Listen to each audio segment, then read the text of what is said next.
Hey guys, I am so excited for you to join us today. I have with me a special guest. His name is Chris Williams. He is not only an awesome agency owner, we're going to talk a lot about that, but he also owns a really cool company called Group Coach Nation, where they're building custom masterminds for other agency owners. And so I wanted to give you guys a little bit of perspective today on what it takes to grow a high ticket agency, what it takes to really see that scale, and the life change that can happen as a part of that. And then also, some of kind of what Chris is doing right now and what that can look like and how he's seen results from that. Chris, thanks so much for joining me today. Ken, man, glad to be here. And dang it, I should have got the cowboy hat out of the attic. Next time, buddy. Well, hey, tell us a little bit about where you started. Okay, so let's break this down. And everybody, I'm going to be super practical. I know you guys are hanging out in this group because you're like doers. You actually want to freaking get stuff done and not just waste time and be inspired. So if I can inspire you, yay. But if we can like tell you, go do this now to win, let's go there. Okay, so here's how it all started for me. I launched a digital agency in 2011, okay, marketing agency. I had sold a financial advisory wealth management firm with the intent of taking that opportunity and then rolling into an agency.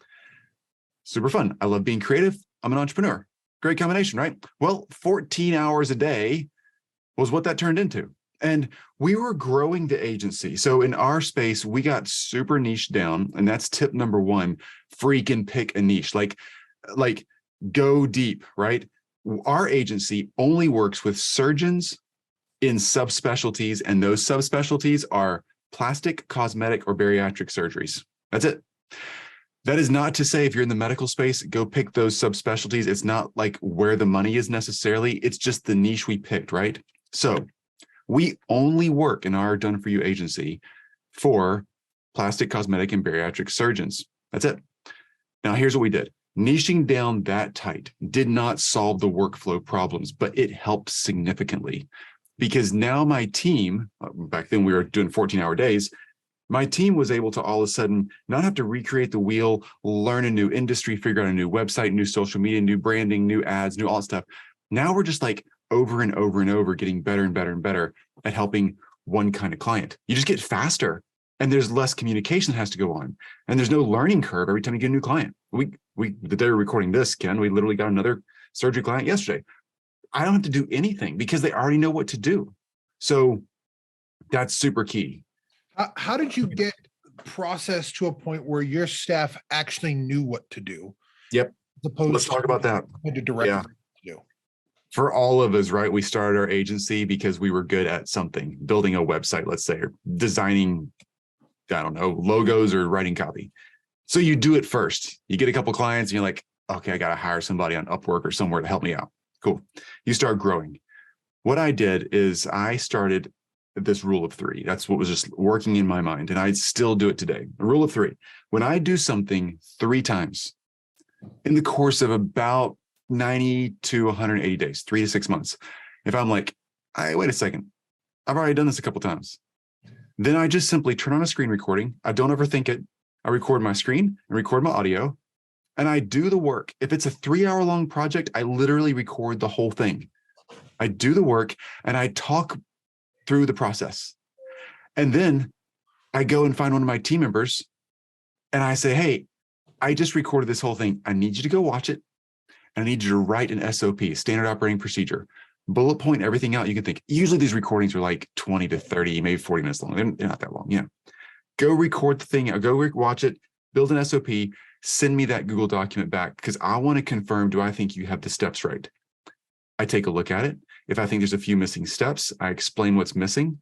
I give it back to them. If we have a quick conversation about that, I then tell them to go take that new SOP document that they've written because they've watched the training. So now they've done 2 things. They've watched the training 1 time. They've written an SOP.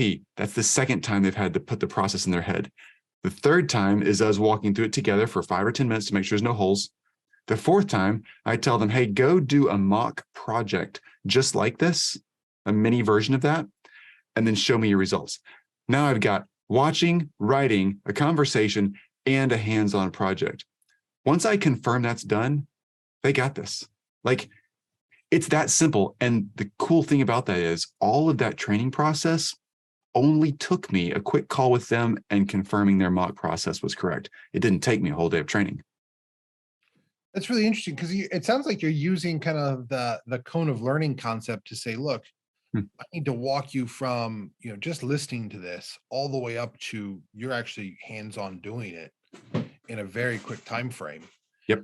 And I imagine that as you get new people in the agency, you grow your team, you can hand them that SOP and say, look, follow the steps, right? And someone Yep. else besides you then can look over the results and say, hey, did you follow the steps accurately? Are you getting the results that we want? Absolutely. And the cool thing, and this is a mistake that I made early on, and I've stopped making this mistake. I don't have like my team member, hey, jump on a Zoom call. Let's do this together. It slows you down and it slows them down. The better thing to do is just go on your own, do the next time it has to be done, do it yourself, record the whole process, and then give them the recording. They can go back and rewatch and restart. They don't have to clarify. It's just way, way faster. What do you do with more dynamic processes where, let's just take, so my background was high-end SEO, Mhm. right? Based upon certain factors that you see, you're going to make a different choice, Mhm. right? How did you do or create that kind of dynamic within your SOPs? Yep. And we've done quite a bit of SEO work in our agency as well. When I first taught that same game, I recorded the major, like, okay, let's grab a website. It's on WordPress. Let's just dial this in and get the basics done. Let's build in the SEO structures we need. Pick a page and go. Okay. Then there's nuances, right? We all know that. Every process kind of has nuances. And let's just, as a side note, that's where we as entrepreneurs get hung up and we think no one but me can see the nuance. Yeah. That's not true. So the first video and SOP structure is here's the basic foundation of this process. Here's how you just build it in SEO wise. Then as nuances pop up, that becomes a separate training video. And I give them the first SEO process. They go build it. They're doing this for a couple of clients. Great. And then I'm still watching their work. And I'm like, okay, this one's going to have some special stuff. I'm going to make a quick recording for that. And I'm going to say, hey, when you see this in an industry or this type of thing going on Google or whatever, here's how you recognize that. And here's what you do about it. Real basic. But the thing is, people are smart. They really are, just like you. And they will figure it out. And if you just hold their hand, give them a video, they'll be like, oh my gosh, the light bulb's come on. And the cool thing about that is people start learning and owning the learning process. So they're not just, okay, you said follow step A, B, and C. They're like, oh, I get it. And they start thinking about the problem like you do. And that's what happens automatically in that form of training versus giving someone a checklist and having them just do a checklist. There's no learning in that. And so they won't become problem solvers themselves. I love so it's really about team empowerment to a certain degree. Oh, totally. Yep. That once you empower them to get to a certain level, right? Mm-hmm. They can go and do it. This is something I think Sam Carpenter in his book Work the System talks about this. You can't just write an SOP and hand it to anybody. No.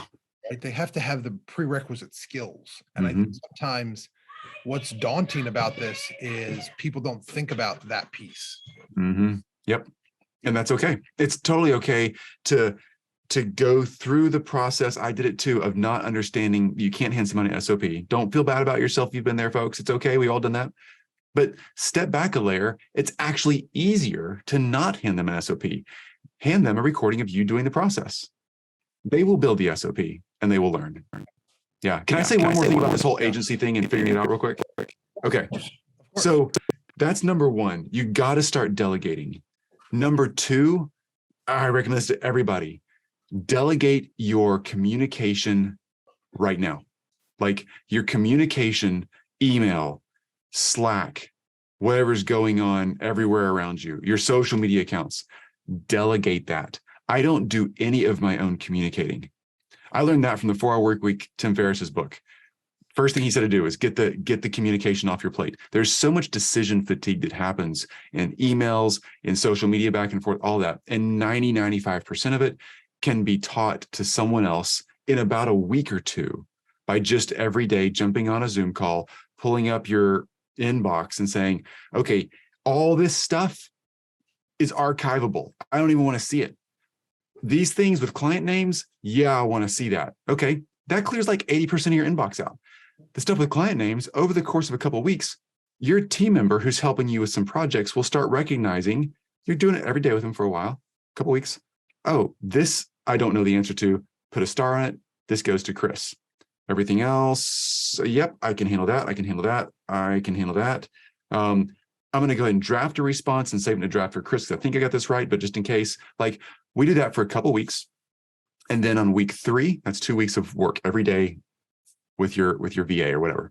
Then on week 3, by the way, when I first started doing this, the people who handled it were non-English speaking VAs who lived in the Philippines. It's still a great option for us. Our Filipino team members are awesome. They don't have to be native English speakers. They have a basic structure. They don't have to be native English speakers to get this right. Templatize everything. Okay. So we hand it off on week 3 and 4. We're talking like every other day. And by the end of the month, we're down to like once or twice a week where we're checking in, just clarifying a few things. And our goal is to have 3 emails a day or 3 communications a day that have to come to me or less. The goal is for the team to take everything else off the plate. And within about a month, you will free up several hours of your time. And more importantly, the decision fatigue spots in your life will go way down, and you will start making way better decisions and way stronger decisions with what really matters in your business, the profit stuff. That's really powerful. That's really powerful. So it's getting the minutia that can be so distracting. Oh, right? yeah. I mean, how many people spend how many hours a day on email that they don't need to? You know, I love that. Most of us. Yeah. Yeah, I love that. I think that's absolutely that right there. That's fantastic, man.